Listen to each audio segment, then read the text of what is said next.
जनवरी की ठंडी रात में भुल्लनपुर गांव में रहने वाला राधेश्याम ठंड में सिकुड़ते हुए चला जा रहा था। आज राधेश्याम के जिगरी दोस्त की पड़ोस वाले गांव में शादी थी, जिसमें शामिल होने के बाद वो देर रात अकेले वहां से लौट रहा था। अरे आखिरी बस भी निकल गई तो बड़ी आफत हो जाएगी। इतनी रात में गांव के लिए कोई साधन भी नहीं मिलेगा। बस ने उसे गांव के बाहर के बस स्टॉप पर उतार दिया था, लेकिन अब वहां से उसे अपने घर तक पैदल ही जाना था। आज मेरे यार की शादी है, आज मेरे यार की शादी है, यार की शादी है, मेरे दिलदार की शादी है। आज तो बड़ी ठंड है, खेतों के रास्ते से ही निकल लेता हूँ। थोड़ा जल्दी पहुँच जाऊंगा, वरना घर पहुँचने में 1 घंटा लगेगा। राधेश्याम जल्दी घर पहुंचने के लिए खेतों वाला रास्ता पकड़ लेता है। तभी उसकी नजर खेत में खड़े बिजुका पर पड़ती है। एक घड़े से उसका सर बनाकर उसके ऊपर कुछ घास फूस रखी हुई थी। अरे अब मुझे चढ़ गई है क्या? ये बिजुका इतना अजीब सा क्यों नजर आ रहा है? ऐसा लग रहा है जैसे मुझे देखकर मुस्कुरा रहा हो। अरे राधेश्याम, तेरा दिमाग अपनी जगह से हिल गया है लगता है। बिजुका कोई इंसान थोड़ी होता है जो तुझे देखकर मुस्कुराएगा। राधेश्याम ने उस ख्याल को अपने दिमाग से झटका और एक बार फिर लंबे लंबे कदम बढ़ाकर खेतों को पार करने लगा। अभी वो थोड़ी दूर और चला होगा कि उसे फिर अपने दाएं और खेत में बिल्कुल हूबहू वही बिजुका खड़ा हुआ नजर आता है, जिसे उसने अभी कुछ देर पहले देखा था। ऐसा कैसे हो सकता है? अभी कुछ देर पहले ही तो मुझे ये बिजुका दिखा था, हूबहू वही कपड़े, और इस हुलिये में ये बिजुका यहाँ कैसे हो सकता है? इस बार तो राधेश्याम की डर के मारे हालत खराब हो गई थी। अरे राम राम राम, अरे इसका मतलब मुझे कोई गलत फहमी नहीं हुई थी। ये कोई बिजुका नहीं बल्कि भूत प्रेत लगता है। ये तो रास्ते के बीचों बीच खड़ा हुआ है। अरे करूँ तो क्या करूँ? राधेश्याम की अब आगे बढ़ने की हिम्मत नहीं हो रही थी, इसलिए वो वापस जाने के लिए जैसे ही पीछे मुड़ता है, अपने ठीक पीछे भी उसे एक और बिजुका खड़ा हुआ नजर आता है। मैंने तुम्हारा क्या बिगाड़ा है?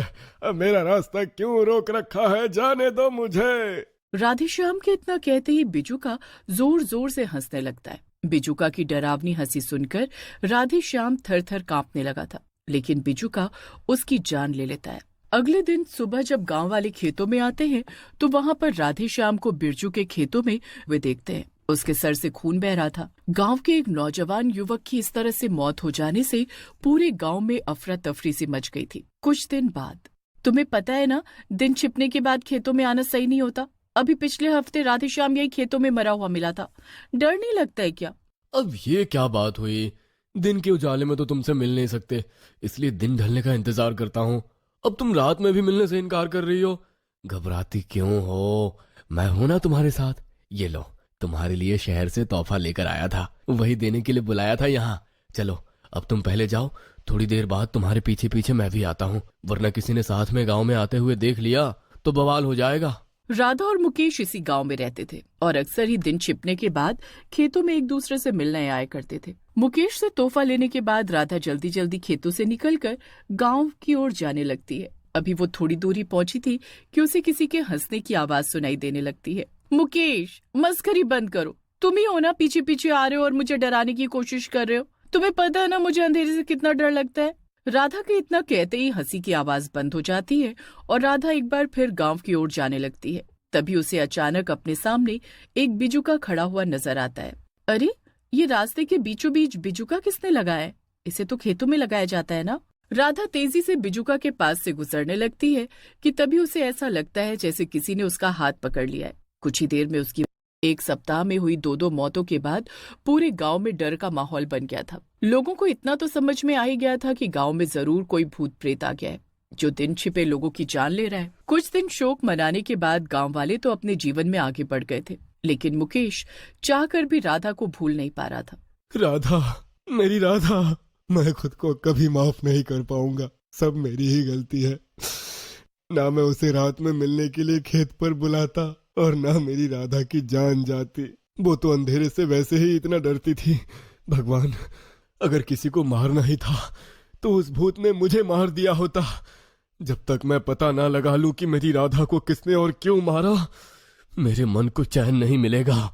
अपना दुख लेकर मुकेश पास ही के गांव में रहने वाले एक तांत्रिक बाबा के पास जाता है, जिन्हें भूत प्रेत भगाने की सिद्धि प्राप्त थी। बाबा, उस रात राधा मुझसे ही मिलने आई थी। पूरा खेत सुनसान था, गांव का कोई आदमी उस समय खेतों में नहीं था। मुझे पूरा यकीन है कि मेरी राधा को किसी इंसान ने नहीं मारा। जरूर इसके पीछे किसी भूत प्रेत का चक्कर है। अपनी राधा को तो मैं नहीं बचा सका, लेकिन मैं अपनी राधा की मौत का सच जानना चाहता हूँ।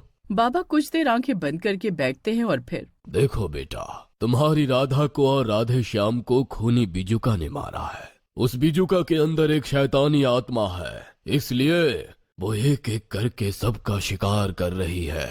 लेकिन बाबा, बिजुका के अंदर आत्मा कैसे हो सकती है? बिजुका को तो हम गांव वाले अपने खेतों में लगाते ही हैं। आज से पहले तो कभी ऐसा नहीं हुआ कि कोई बिजुका शैतान बनकर गांव के लोगों को मारने लगे। देखो बेटा, दुनिया में अच्छी और बुरी हर तरह की आत्माएं होती हैं, और उस बिजुका में एक बुरी आत्मा ने अपना कब्जा जमा लिया है। उस बिजुका के शरीर पर जो कपड़े हैं वो किसी मरे हुए इंसान के हैं, इसलिए उस इंसान की आत्मा ने उस बिजुका को अपना घर बना लिया है। मैं उस बिजुका को खेत में रहने नहीं दूंगा। आज ही उसे उखाड़कर गांव से कहीं दूर फेंक आऊंगा। मुकेश तेजी से गांव में पहुंचता है और जिस खेत में राधा की मौत हुई थी उस खेत में पहुंचकर देखता है कि एक बिजुका खेत के बीचों बीच खड़ा है। मुकेश बिजुका को उखाड़ता है और गांव से बाहर ले जाकर उसको फेंक देता है। अरे काका, अब आप लोगों को घबराने की कोई जरूरत नहीं है। मुझे पता चल गया है कि हमारे गांव में जो मौतें हो रही है उसके पीछे वो मुखिया काका के खेत में लगा हुआ बिजुका था। उसके अंदर ही एक बुरी आत्मा थी जो गांव के लोगों का शिकार कर रही थी, इसलिए मैंने उस बिजुका को उखाड़कर गांव से दूर जाकर फेंक दिया है। अब गांव वालों को कोई खतरा नहीं है। ये तो तुमने बहुत अच्छा काम किया बेटा। ठंडी रात में, अरे मुकेश भैया, आज घर लौटते हुए काफी देर हो गई है। देख रहे हो अंधेरा घिर आया है। मैं तो कहता हूँ खेत वाला रास्ता छोड़कर दूसरे रास्ते से चलते हैं। पता है ना, आजकल गांव में कोई भूत भूत घूम रहा है। बड़े डरपोक हो मोहन भाई तुम। अरे कल ही मैंने उस बिजुका को उठाकर गांव से बाहर फेंक दिया है, अब डरने की कोई बात नहीं है। मुकेश अपने दोस्त मोहन के साथ खेतों के रास्ते गांव की ओर जा रहा था कि तभी उन्हें खेत में अपने साथ साथ एक बिजुका चलता हुआ नजर आता है। ये कैसे हो सकता है? इसे तो मैं खुद उठाकर गांव से दूर फेंक कर आया था। इससे पहले कि मुकेश और मोहन कुछ कर पाते, बिजुका ठीक उनके सामने आकर खड़ा हो जाता है और उन्हें उस बिजुका की डरावनी हंसी की आवाज सुनाई देने लगती है। मोहन भैया, कुछ करो, वरना आज ये बिजुका हम दोनों को ही मार डालेगा। तुम भागो मोहन भैया, मैं इसे बातों में उलझाता हूँ, तुम पीछे से भाग जाना। बाबा ठीक कहते थे, तू एक बुरी आत्मा है जो इतनी आसानी से गांव का पीछा नहीं छोड़ेगी, इसलिए उन्होंने तेरी जैसी दुष्ट आत्मा से पीछा छुड़ाने का मुझे एक तरीका भी बताया था। इतना कहकर मुकेश गंगा जल निकाल कर बिजुका पर छिड़क देता है। ठीक उसी समय मौका देखकर मुकेश का दोस्त मोहन वहां से भाग जाता है। आज मुझे इसका अंत करना ही होगा।